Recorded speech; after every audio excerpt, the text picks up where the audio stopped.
Mesa de debates. Oferecimento Unimed Dental. O plano odontológico da Unimed Juiz de Fora. Premium FM, sintonizada no seu bom gosto.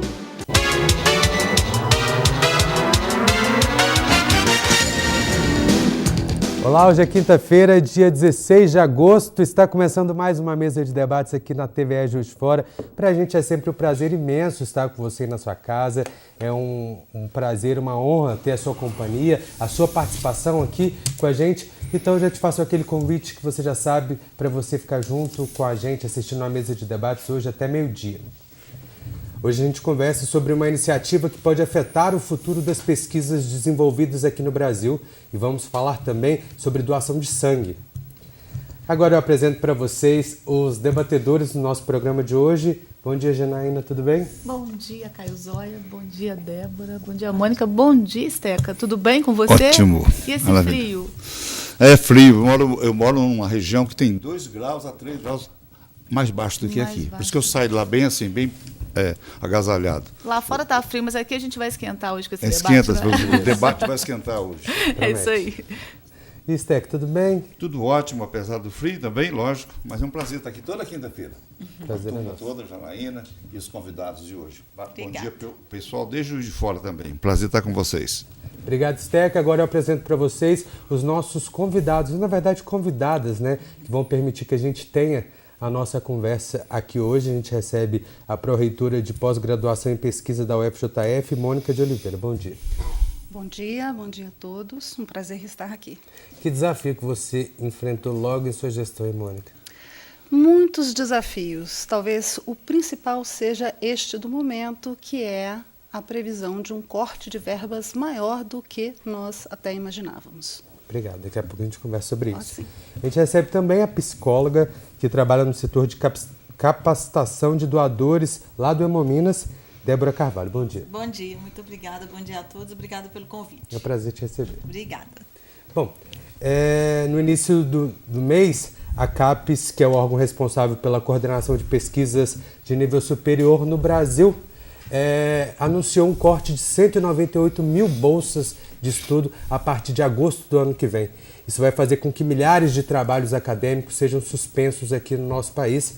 E a Mônica já começou a falar sobre esse assunto. Isso é um reflexo daquele teto de gastos que foi estipulado lá em 2016, né? Como que vocês já vieram sentindo esse teto? Sim, nós estamos sentindo isso no curto prazo, mais esta ameaça.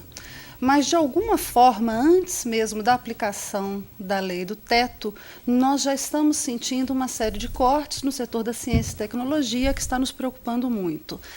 Caso se confirme, realmente a situação é uma situação de catástrofe para o país como um todo, tendo em vista a importância do setor para o desenvolvimento econômico, para o desenvolvimento da sociedade brasileira. Aí acaba sendo um certo retrocesso mesmo de trabalhos que às vezes acontecem há muitos anos, que provavelmente terão que ser interrompidos. Sim. Ou vai faltar investimento para esse trabalho? Exatamente. Desde os estudos relativos à área da saúde, às vacinas, as questões também ligadas à biologia, aos remédios, às plantas, à botânica e também aos estudos ligados à física, à química, até os estudos relativos às políticas sociais. Ou seja, o impacto é enorme porque a ciência está em tudo o que fazemos. E só por meio da ciência é que nós temos condições de manter a rota, né, retomar a rota do crescimento econômico e principalmente de um crescimento econômico sustentável, autônomo, não é portador da sua própria tecnologia. E realmente é um risco enorme que estamos vivendo. É um risco que talvez a médio e longo prazo seja sentido de uma forma mais efetiva. Então, Mônica, nós estamos num momento de reclamações somente, né? Sim. Nossa, agora Sim. pires na mão. Mas aí a coisa já vem de 2016. Sim. E qual foi a motivação? Vocês têm conhecimento? Qual foi a motivação que levou a esse corte? Porque se fosse hoje, falar, porque não houve a reforma da Previdência, porque houve a greve dos caminhoneiros. Em 2016, o que aconteceu que levou o governo a fazer esse corte? O Ministério da Educação, principalmente. Na verdade, é uma crise econômica que se instala desde, que ela vem se arrastando desde 2015.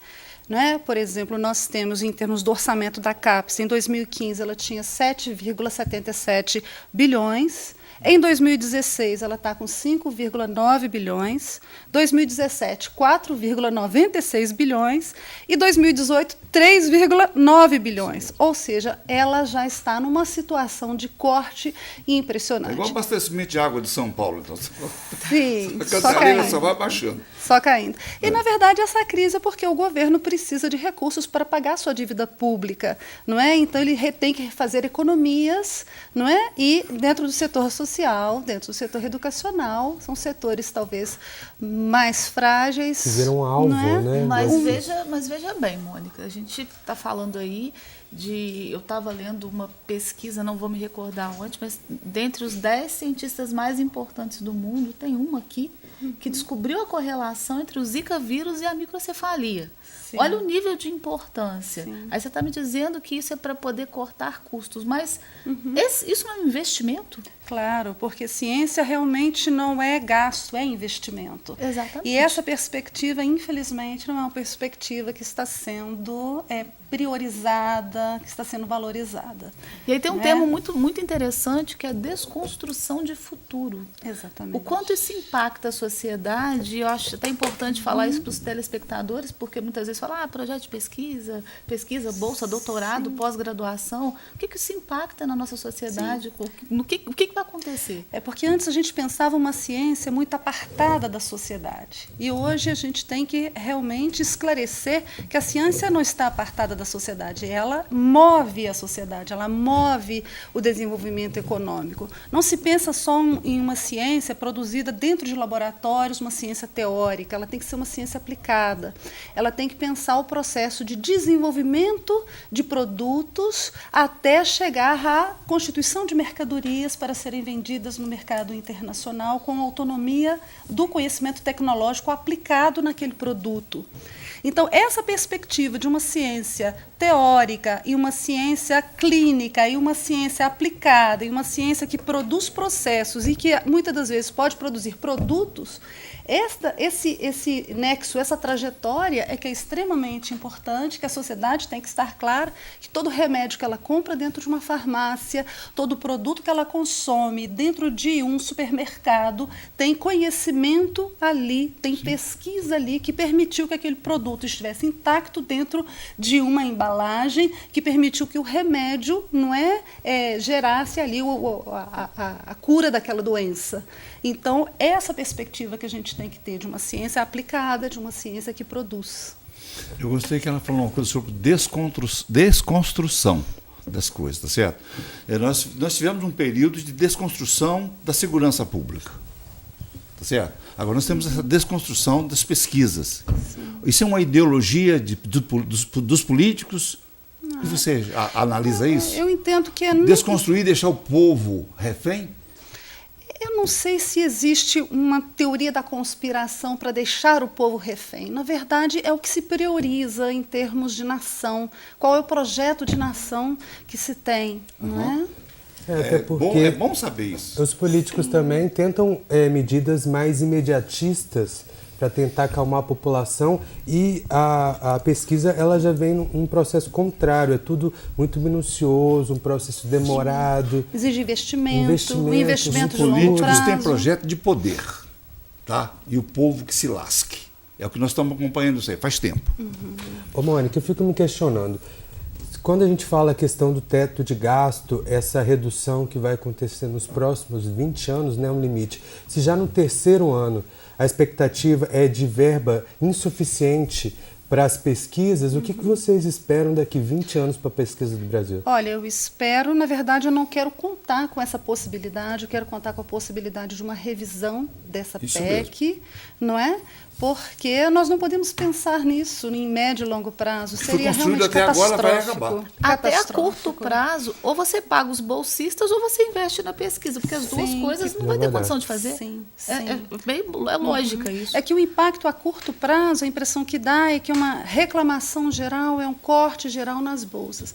Mas no médio e longo prazo, né, isso vai realmente causar uma... Então, Mônica, mas uma Decadência, bolsa uma também para um falência do doutorando de R$ 1.500, ele não pode exercer outra função.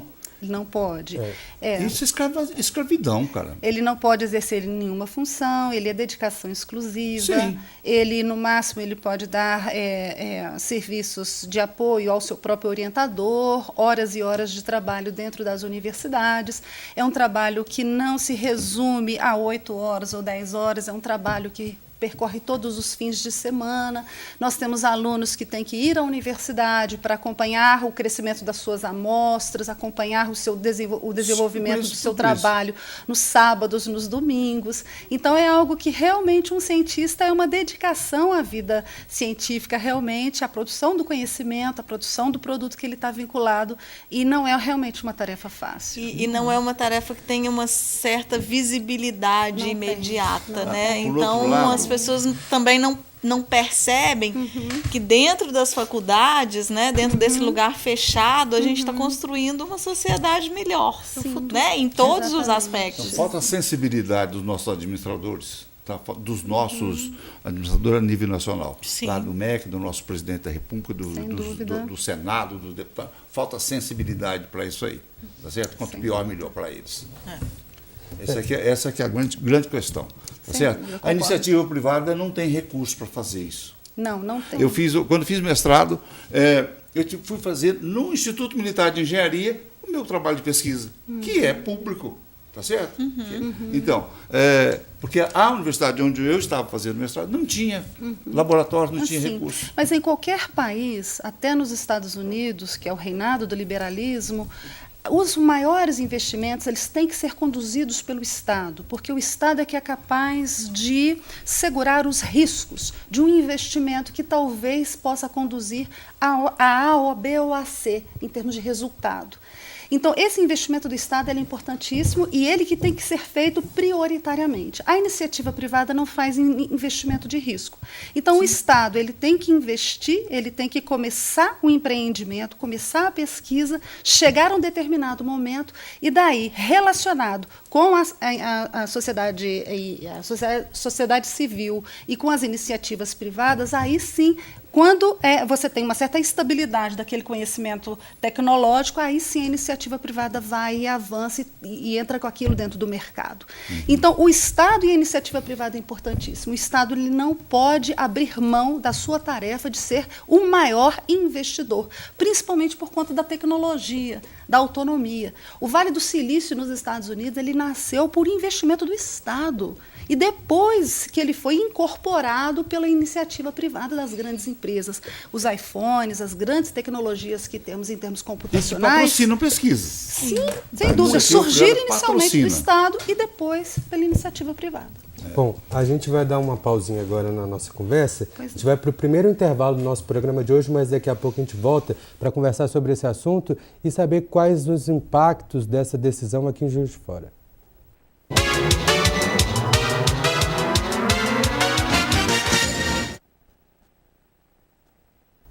Já estamos de volta com a mesa de debates aqui pela TVE Juiz de Fora.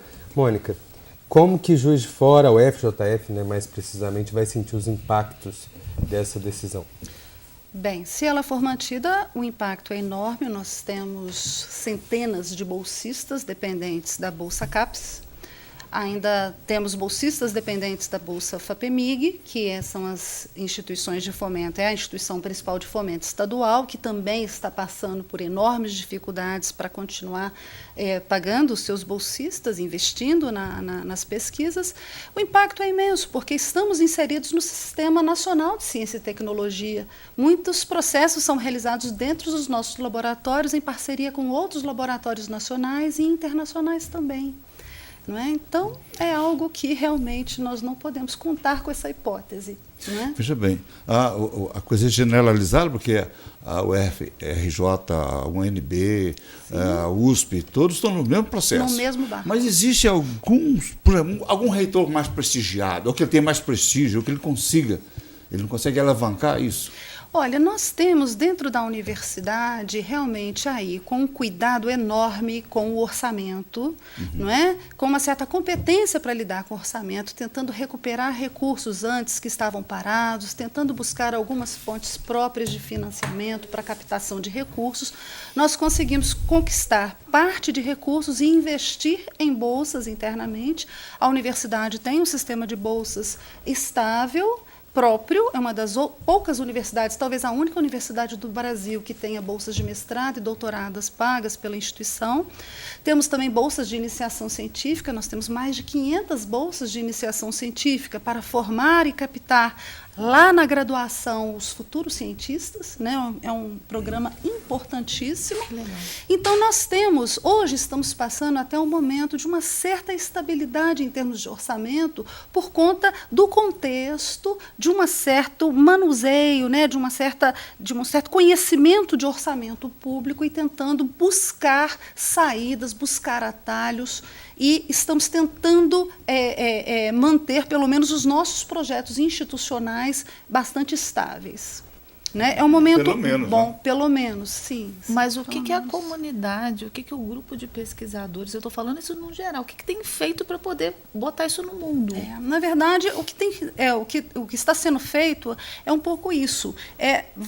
Chegar à sociedade brasileira e criar o fato. Não é? Explicar o fato.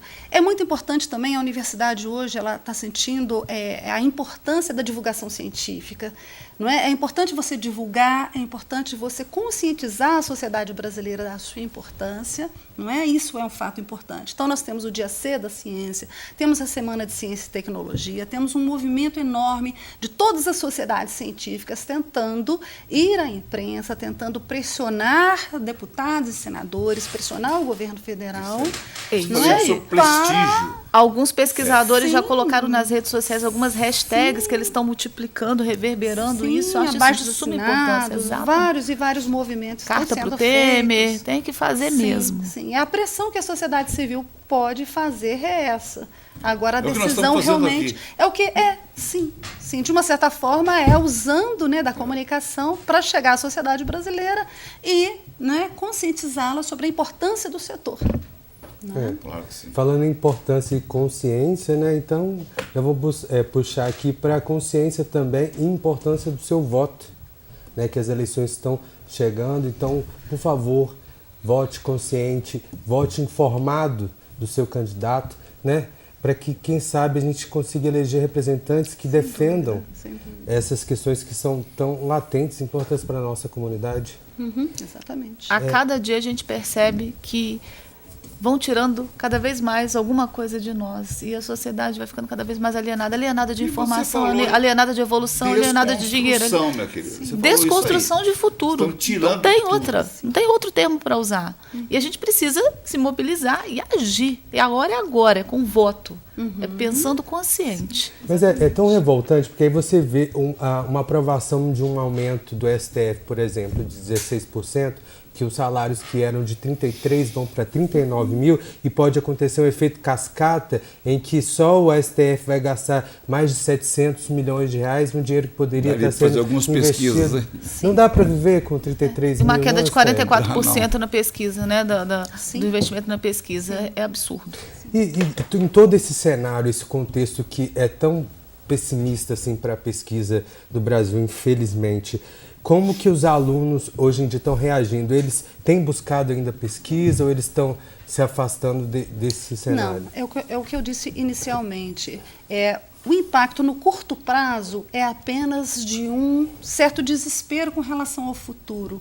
Mas, como eu disse, é um processo todo encadeado. Então, a médio e longo prazo, realmente, o reflexo vai ser enorme. Então, os estudantes ainda estão aqui, mas é evidente evidente que muitos pretendem realizar as suas carreiras internacionalmente, sair, a chamada fuga de cérebros.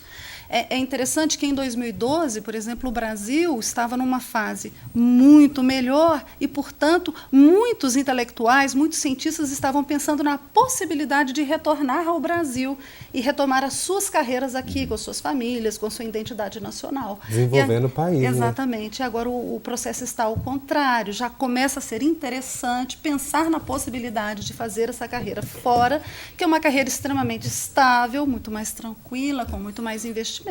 Mas a gente tem que pensar também que esses jovens também, se tem esse lado tão negativo, né? Jovens também são empreendedores, gostam de desafios, né? Então a gente também não pode, eu não quero acreditar, né, que diante desse cenário tão terrível, vá haver uma grande desmotivação, né? A gente espera que, apesar de tudo isso, sim, eles não desistam, né? É o que nós contamos. Dessa carreira tão linda, né? É o que você falou, um cientista é dedicação exclusiva, né? É buscar a ciência tem que o ser tempo valorizado. todo. Todos entendemos assim, né? Mas infelizmente é o que você falou, não é a visão de quem está lá em cima, né? Dos governantes. Infelizmente não é essa. A consequência disso tudo é a escassez de cientistas, evasão para outros países. Sim, e dependência tecnológica. Isso é que é o mais complicado. Isso é muito grave. Né? O Brasil não pode ser um país apenas exportador de commodities. Né? Se nós temos tantas riquezas, nós não podemos apenas sermos fornecedores de matéria-prima para o exterior. Né? Isso é uma tradição. A gente tem o minério, nós levamos beneficiar o minério lá fora. Temos o petróleo, beneficiamos o petróleo lá fora. E vamos levar as nossas cabeças iluminadas lá para fora também, porque vai exportar tudo isso. Nós temos as minas de titânio, enviamos o titânio para fora para depois comprarmos o produto pronto. Bem mais caro. É um absurdo. Sem noção. Infelizmente. E vamos continuar reclamando, não sei, porque eu nasci na crise e nunca ouvi falar que a crise acabou. Eu estou com 72 anos e todo ano tem crise. A crise do ano que vem vai ser pior. Vai. É porque cada mergulho é um flash, são várias, né? Uma hora acaba, vamos acreditar, não vamos desistir não. Mônica, pelos cálculos, esse dinheiro que vai ser investido, que já vem com uma redução de mais de 30%, né, para a verba do ano que vem, daria para pagar a bolsa apenas dos alunos, mas não teria um dinheiro para investir nas pesquisas. Sim. Até que ponto isso seria vantajoso? Olha, essa realidade que você está me informando agora é a realidade do CNPq. O CNPq, logo que a CAPES criou esse fato, né, nacional e disponibilizou essa informação de que ela não poderia sobreviver e pagar os seus bolsistas, uma semana depois o CNPq vem falando a mesma coisa, que o corte é enorme e que a opção da agência seria pagar as bolsas e não desenvolver outros projetos da agência. E olha que estamos falando na principal agência de fomento, que é o CNPq, importantíssimo para a sociedade brasileira, uma agência completamente tradicional, séria. E a possibilidade, o futuro é um pouco este, a não ser também que haja uma reversão desse processo todo e o seu orçamento possa ser recomposto. Então é uma questão de opção, não é, para os gestores naquele momento das agências, o que pagar, o que fazer, o que não pagar. Né? É uma questão de priorização. Mas é evidente que o efeito é sempre um efeito complicadíssimo. Estamos falando também da questão das bolsas e esquecemos da questão dos grandes equipamentos. Né?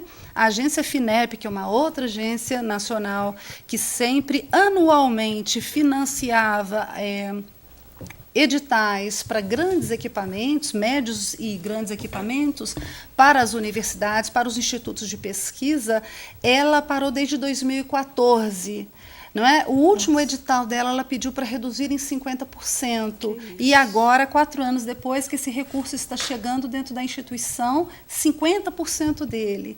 Ela lança um edital agora, no último minuto do segundo tempo, um edital também com recurso muito pequeno. Isso significa que é impacto enorme, que se o pesquisador não tem um equipamento importado dentro do seu laboratório, ele não tem como manter a sua pesquisa. É uma questão de sobrevivência da própria pesquisa ou investimento nos médios e grandes equipamentos. Os médios e grandes equipamentos também, eles têm horas de duração. Então, você precisa de uma manutenção preventiva e corretiva dos equipamentos. Então, o processo é um processo muito complexo. Você não pode ter um laser, você não pode ter um microscópio sem uma manutenção. Você não pode ter um laser, um microscópio, um laboratório em funcionamento se você não tem técnico de laboratório oferecido também pelo MEC, que também não oferece mais os códigos para técnicos de laboratórios. Então, nós estamos vivendo uma situação muito complexa, que a gente busca soluções, como eu disse, soluções internas, soluções que tentam agir ali e trabalhar com o orçamento para tentar resolver, mas essa sobrecarga cai muito para o dia a dia do pesquisador, é ele que sofre ali na base, o seu equipamento parcialmente funcionando, a queda da energia, porque a energia não está estável dentro do campus, que falta, às vezes, o investimento na infraestrutura, um planejamento de longo prazo da infraestrutura. Portanto, estamos falando de uma situação tão difícil, tão catastrófica, mas esta sempre foi um pouco a realidade do Brasil. Não é? Essa é a realidade que os pesquisadores andam trabalhando, não é? Ora com investimento, ora com fomento, fases com cortes, ou fases um pouco melhores, mas eu acho que também estou já há algumas décadas, enquanto pesquisadora, que sou também orientadora de mestrado, doutorado, e hoje sou pró-reitora, é a fase mais difícil. Realmente, nos últimos 30 anos, eu nunca vi uma fase como essa, de perspectivas tão negativas. Então, essa trajetória complexa da pesquisa que eu disse, desde o grande equipamento, o técnico de laboratório, a infraestrutura, o insumo que tem que ser comprado, isso a gente lida, faz parte do processo. Mas a ausência de perspectiva, de continuar, de melhorar, difícil, e de continuar o que temos, é que ela realmente é desanimadora. Será que tudo vai melhorar? Daqui a 50 dias teremos novas eleições, teremos espero. novos governantes e tudo vai melhorar. Uhum. A perspectiva é boa, nós temos excelentes candidatos. Era para fazer o que agora? Eu sou bem sarcástico mesmo, não gosto de fazer isso. Mas a verdade é essa, nós só temos porcaria mesmo. Então tá bom. Desculpa baixar o nível, mas é essa a realidade. Que coisa, gente. Falar em ensino, pesquisa, educação, e a coisa está caindo, nós estamos igual eu falei. É desesperador. A nossa represa de abastecimento de água só está baixando. E aí? Ô, Mônica, pelo que a gente conversou aqui, pelas notícias que a gente vai absorvendo ao longo desses dias, né, dá para perceber que os pesquisadores, a pesquisa brasileira vai ser o que vai ter mais impacto com isso, mas a sociedade no geral vai sofrer com esses ganhos, as melhorias que a pesquisa poderia causar para o país em questão de desenvolvimento. Você falou que vocês têm uma preocupação muito grande agora em mostrar para a comunidade, expor os trabalhos, mostrar o que está sendo feito. Você poderia citar para a gente alguns dos trabalhos da universidade que são destaque? Sim, nós temos um setor na universidade hoje voltado da imagem institucional, ligado a uma agenda de divulgação científica.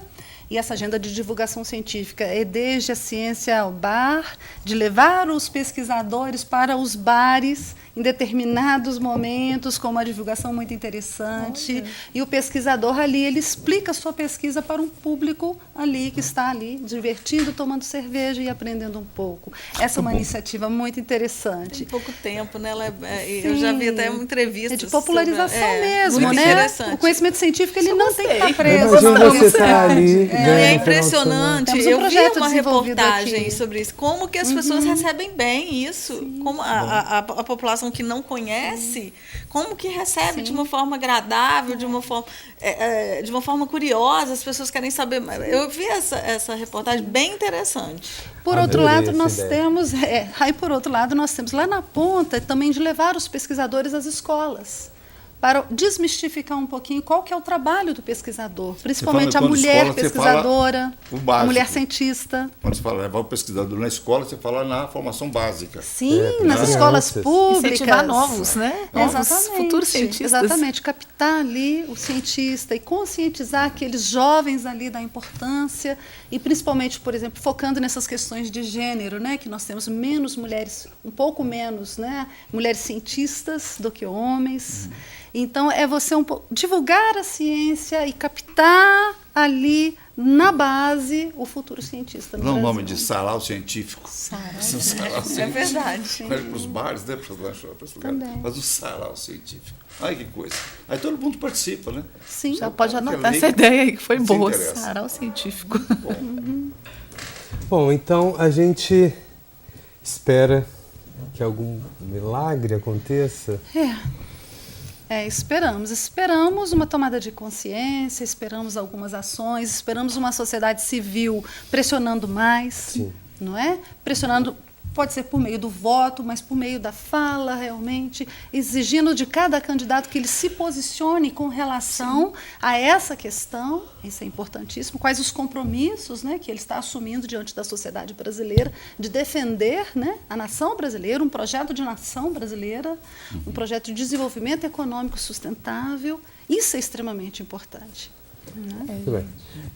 E é importante que a população abrace essas e outras causas que são essenciais para o nosso país.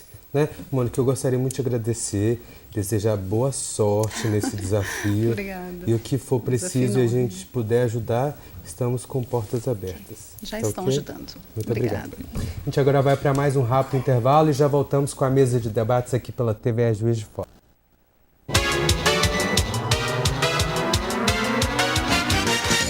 Mesa de debates. Oferecimento Unimed Dental. O plano odontológico da Unimed Juiz de Fora. Premium FM, sintonizada no seu bom gosto.